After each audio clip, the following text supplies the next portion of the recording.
1.5 kilo chicken எடுத்துக்குவோம். 1 class தயிர் எடுத்துக்குவோம். ஒரு ஸ்பூன் மிளகாப்பொடி எடுத்துக்குவோம். 1/2 ஸ்பூன் சோம்பு போட்டு எடுத்துக்குவோம்.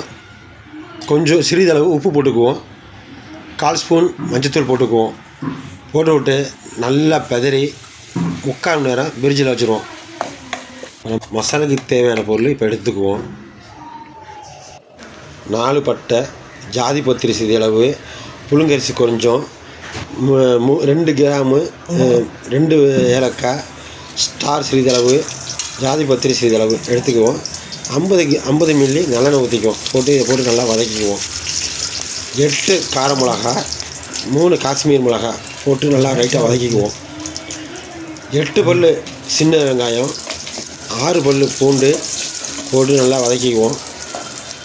2 ஸ்பூன் மல்லி, 1/2 ஸ்பூன் மிளகு, 1/2 ஸ்பூன் ஜீரகம், சிறிதளவு கருவேப்பிலை போட்டு நல்லா வதக்கி எடுத்துக்குவோம்.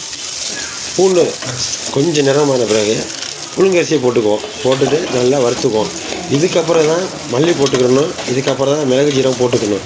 போட்டு நல்லா வறுத்திங்கன்னா நல்ல மனம் வரும் உங்களுக்கு. நல்ல பூண்டு வந்து நல்லா வதங்கியிருக்கும். அதை எடுத்து தனியாக வச்சு ஆற வச்சு மிக்ஸியில் அரைச்சிக்குவோம். மசாலா மிக்ஸி ஜார் எடுத்துக்குவோம். 1 தேங்காய் பூவை போட்டுக்குவோம். கசகசை ஊற வச்ச கசகை கொட்டிக்குவோம்.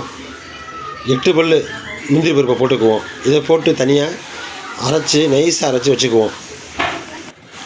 Oil 150 milli ஊற்றிக்குவோம். ஆயில் காஞ்ச பிறகு சோம்பு போட்டு நல்லா பொரிய விட்டுக்குவோம். நல்லா வதக்கிட்டு 2 பட்டை 2 கிராம் போட்டு நல்லா தாளிச்சுக்குவோம்.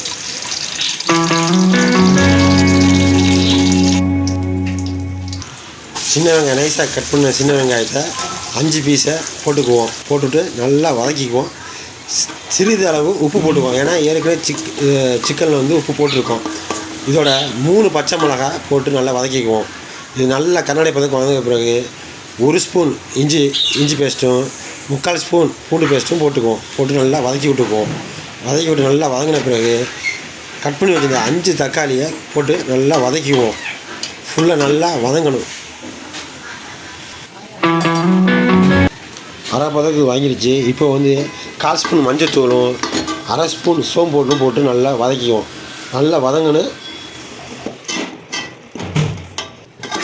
பாருங்கள் நல்லா வதங்கிருச்சு. இப்போ நம்ம மசாலா பண்ணி வச்சுருக்க சிக்கன் எடுத்து போட்டுக்குவோம். போட்டுட்டு சிக்கன் குழம்புக்கு மசாலா அரைச்சி வச்சுருக்கோம். அந்த மசாலாவையும் இப்போ போட்டு நல்லா ஒரு கிண்டிக்குவோம். மசாலா வந்து இந்த மாதிரி நல்லா பேஸ்ட்டாக அரைச்சி வச்சுக்கணும். தண்ணி அரைச்சிடக்கூடாது. இப்போ 2 ஸ்பூன் மல்லித்தூள் போட்டு நல்லா கிண்டி விட்டுக்குவோம்.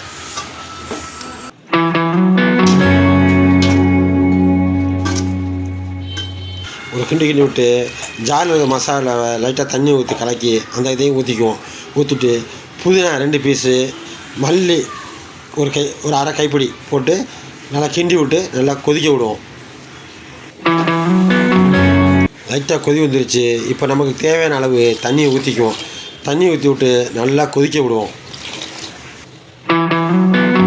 கொதி வந்துருச்சு. சிக்கனும் வெந்துருச்சு. இப்போ வந்து நம்ம அரைச்சி வச்சுருக்கின்ற அந்த தேங்காய் பாலை ஊற்றிக்குவோம். வெந்திரும் தேங்காய் பால் அரைச்சி வச்சுருப்பாங்க. அதை அரைச்சி ஊற்றி விட்டு நல்லா கொதிக்க விடுவோம். நல்லா கொதி வந்துருச்சு. குழம்பு ரெடியாகிடுச்சு. இப்போ சிறிதளவு மல்லி இலையை போட்டு கொதிக்க வச்சு திருப்பி ஒரு கொதிக்க வச்சு இறக்கி வச்சிட வேண்டியதான். சிக்கன் குழம்பு ரெடி ஆயிடுச்சு.